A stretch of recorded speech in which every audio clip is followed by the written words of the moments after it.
समाचार।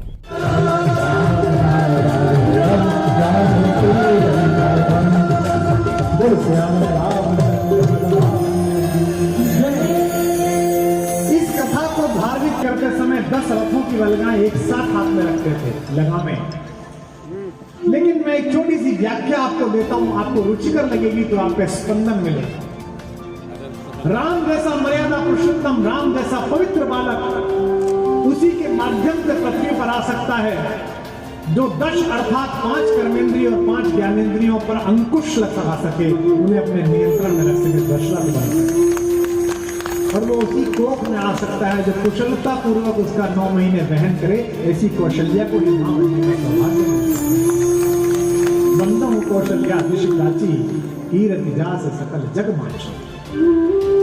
इक्ष्वाकु वंश के हैं, ईक कहते हैं इक्ष्वाकु। ईक का एक गुण है, वो दुनिया की अकेली फसल है, इसकी सब चीज काम में आती है। एक भी चीज व्यर्थ नहीं है ईक की। आप तो ईक के कटोरे वाले ही हो। इस पूरे इलाके में ईक जैसी होती है कहीं होती नहीं है। आपके यहाँ तो शोध संस्थान भी है, इज्जतनगर में। ईक का कोई भी ऐसा कण नहीं है जो काम ना आता हो। इक्ष्वाकुवंशीय राम की कथा का ऐसा कोई पन्ना नहीं है जो तुम्हारे जीवन में काम ना हो। दानवों का नाश करके पंचरत्नों के ऊपर विजय पाकर पुरुषार्थ के साथ वापस नहीं लौटे। उन्हें सोने की चम्मच के साथ इंद्रत्व मिला है, इसलिए उन्हें शंका होती है। एक दिन इंद्र सुबह प्रार्थना कर रहे थे तो इंद्र का लड़का जयंत आया, उसने देखा आप तो राजाओं के राजाओं, देवताओं के राजाओं, सबसे बड़ा कौन भगवान है? इंद्रों के लड़कों की एक समस्या और है, उन्हें अपना बाप सबसे बड़ा लगता है, जब तक कि दूसरा में कोई ना बता दे कि और भी पड़े देश में। तो उन्होंने कहा नहीं, ये भगवान है, राम है। उसने कहा कि कहां है? तो इंद्र बादलों के देवता है।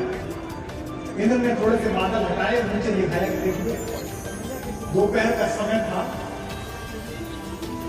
चित्रकूट में पहाड़ों से इकट्ठी की हुई गेरू, लाल मिट्टी, हरा चाक, वनस्पतियों को घोटकर बनाए हुए कुछ रंग, उन्हें लेकर भगवान अपनी प्राण वल्लभा और हमारी मां भारतेश्वरी सीता के चरणों में अल्पना बना रहे थे। तो कोर्ट की छुट्टी होगी।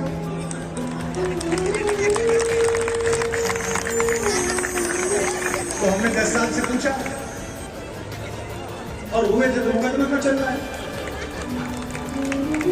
लेकिन अद्भुत देश है, चलता है।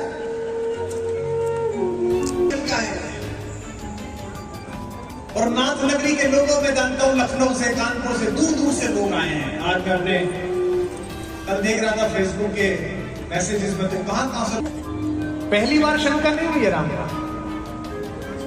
एक देवताओं के राजा है इंद्र, आप जानते हैं, उसे भी बड़ी शंका थी और प्रतीक्षा से पकड़ा तो आप बताना। इंद्रों के बेटों को अक्सर तपस्वियों के ऊपर शंका।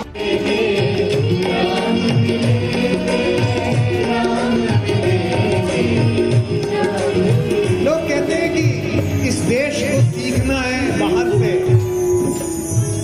मैं प्राइमरी स्कूल के बच्चों की किताबें देखता हूं, उनमें नैतिक शिक्षा भी है।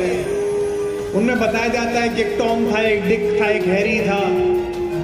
टॉम ने डिक और हैरी की पेंसिल चुरा ली तो टॉम गिर गया, उसके चोट लग गई। तो मॉरल ऑफ द स्टोरी क्या हुआ बच्चों, बताओ? मैडम पूछती हैं तो बताते हैं कि चुराना नहीं चाहिए कुछ, अन्यथा ये कष्ट हो जाता है। यानी कि टॉम डिक हैरी की कहानी से नैतिकता सीखी जा सकती है, लेकिन राम ओल्ड फैशन है, उसकी क्या सुनना, वो तो घर की कहानी है। पिछले 15 सालों में इस देश में जो सबसे ज्यादा कहानियां सुनाई गई है वो पुरुषार्थहीनता की कहानियां। बड़ी प्रामाणिकता के साथ कह रहा हूं, यहां महत्वपूर्ण लोग बैठे हैं जो संस्कृति, कला, राजनीति का नियमन करते हैं। आप सब पर जिम्मेदारी है कि आप इस पर विचार करके ऊपर तक बात पहुंचाएं।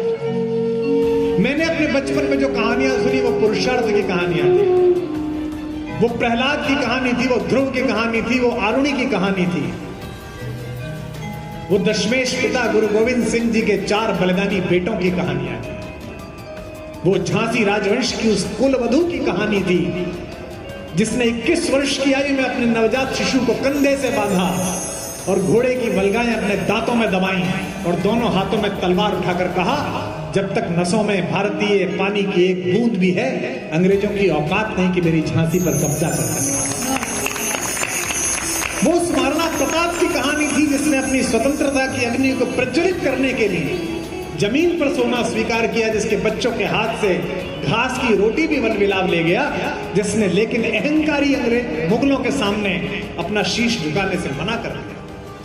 वो उस छत्रपति महाराज शिवाजी की कहानी थी जिसने अहंकार में लदे हुए औरंगजेब को पहाड़ पहाड़ घुमाकर एक ऐसी गलीच मौत दी कि दिल्ली तक उनके पुरुषार्थ के प्रसंग बाचे गए।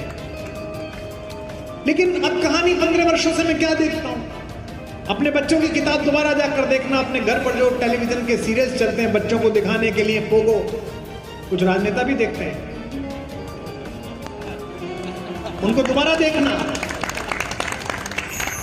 उनमें क्या दिखाया जा रहा है आपको? एक छोटी सी जीनी है, वो आ जाती है, वो अचानक किसी को मिल जाती है, वो सारा होमवर्क कर देती है।